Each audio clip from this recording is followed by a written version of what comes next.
So, Chris, talk about this big game coming up. It's a 4-point separation between you and Atlanta United right now, and what are you expecting from this big matchup against Atlanta? Yeah, two teams that have specific styles and are going to go after it. Last time in their building, we won the game, so do they come with a little more bite? And they know that what's on the line, and so do we. So we love these types of games. We love playing at home, and this will be no different. So we're excited to go after it. What is the challenge when you face these big-time players, these young big-time players like Josef Martinez and Miguel Almiron? I mean, yeah, there's a lot of challenges there. These guys are good because, well, there's a lot of reasons. So there's quality in those guys that challenge you in every way. There's a lot of confidence in those players, which makes it even tougher.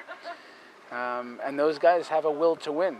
They're winners. So when you combine that all, that's what a real player is. So the more guys on one given team that get on the same page, it makes it always a challenge. Why do you think Red Bull has been so successful against Atlanta United? I think that we've always just gone after it. We make it hard. We make it difficult. I think we've frustrated at different times, and I think our style and the Red Bull philosophy challenges their way. And in those games that has been tight, we've come out ahead. And it's gone back and forth at times within those games, but our way, when we stick to it, we're hard to play against, and it does challenge them. Do you think that history is something that's going to help the players, coming into this game? Yeah, of course. These types of games, and where they challenge you tactically and they challenge you physically, they demand a lot of running, and there's a little more. They talk about pressure and the biggest game of the year. Like, these games are the ones that where you find out a lot about yourselves and you grow as players and coaches. So these are the ones we love to be part of.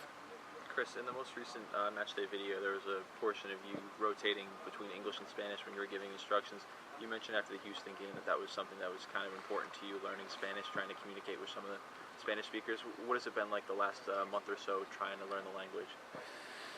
Yeah, it's been ongoing with me, trying to practice Spanish, and both my parents speak Spanish, but never in the house growing up. Only when they didn't want us to understand something, But it's important. It's important for the players to learn English and for us to be able to communicate with them and to get on the same page. So in the last months, it's been kind of the same trajectory for me to try to pick up key words, pick up soccer terminology, and just so on the field and off the field the connections can be made. So it's been good. In the end, I can communicate with those guys, with each of us knowing a little bit of each other's language. I imagine the communication might be a little different to each player. Fidel and Amir are both defenders, but then you have Christian, more of a midfielder, and Kaku, more that creative player, and the personalities are different. Is there sort of a different challenge of trying to get through to each one of those different guys? No. It's not. I mean, different. Some of those guys know a little bit more or a little bit less of English. My Spanish stays the same, but so that becomes a little more challenging or a little less. Amir knows a lot of English, so now it's speaking with him and Kaku, and Fidel's even learning more and more in Christian. So it's the different levels of how much each guy knows varies somewhat, but in the end, with verbally and the body language, we can communicate pretty well. And then with other guys helping out, Aurelian Collin helps translate, assisting those guys in meetings, we get it done. Personality-wise, what makes those guys unique? Christian, you mentioned after he played in Houston, just how cerebral of a guy that he is. Kaku we know about, and obviously Fidel and Amir, but what makes them different?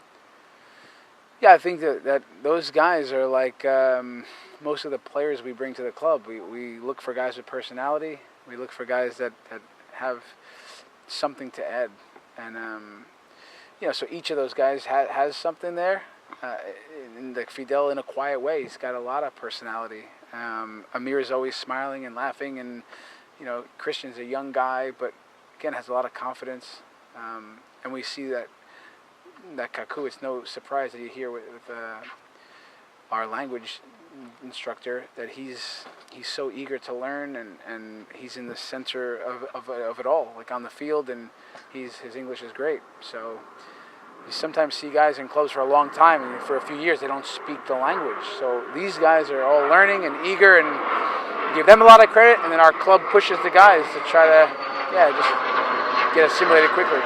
Can you talk a little bit about the influence of these guys within the locker room? I mean, the Spanish players, because I just had Danny Royer coming to me, like having a full conversation in Spanish. I mean, trying.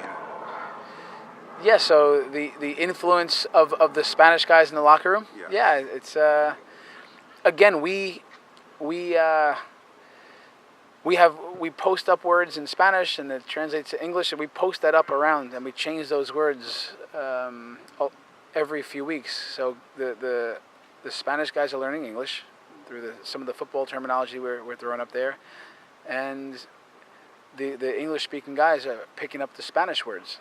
So in the end, they can learn ball or pass or play forward or whatever it is. So it's a back and forth, but again, that Danny Roy is trying to speak a little Spanish is great. It's no surprise, so it's cool.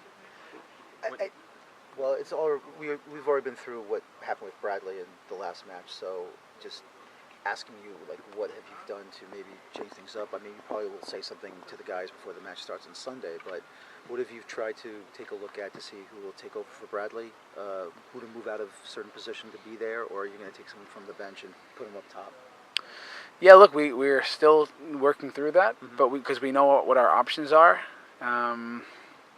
In terms of saying to the team, it hasn't been any one thing, about Brad's replacement, or we've started before without Brad, and we know on the day that it requires more up the field and guys that have to step up in the attacking part of the field. So, but by game time, we'll have a good plan how to create chances and fill that void. Just sort of building off that, when you look forward at that game, do you sort of see it? You've gone with the 4-2-3-1 a lot, the lone forward. Is this a situation where you think it'll be a like-for-like player switch, or do you dabble with a two-forward formation, do you think? Because we have a couple of guys that are options, we've thought about both. Quite honestly, we've worked through a few of those scenarios already, so I'd be lying if I tell you we have it sorted right now. So we'll figure that out over the next hours, and tomorrow, our last day of preparation, get through that. Just what's the biggest emotion for you right now going into this game? It's probably the biggest match of your coaching career so far. A big game that everybody's been looking forward to with the two best teams in the league. Yeah, my emotion is right now, the way I feel is just I'm in the preparation mode. It's not, quite honestly, it doesn't feel any different right now.